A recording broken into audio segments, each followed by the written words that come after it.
जय गौ माता, जय श्री गौरक्षक विशाल राज, गुजरात सोमनाथ से। अभी अभी हमें एक कॉल आया कि गौवंश का निधन हो गया है, तो अभी हम लोग वहां जा रहे हैं और आगे वीडियो में बने रहना।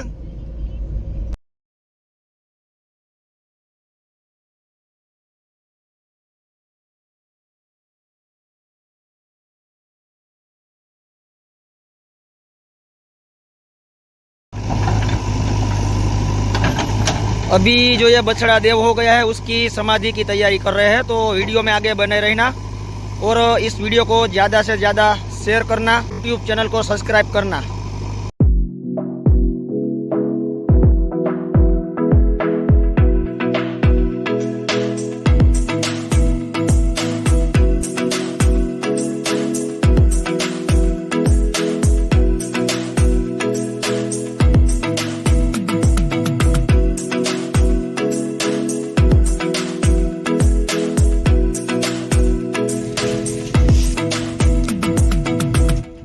तो इस बछड़े को विधि पूर्वक समाधि दी है, तो भगवान शिव इसकी आत्मा को शांति दे, ऐसी प्रार्थना। जय गौ माता, जय श्री राम।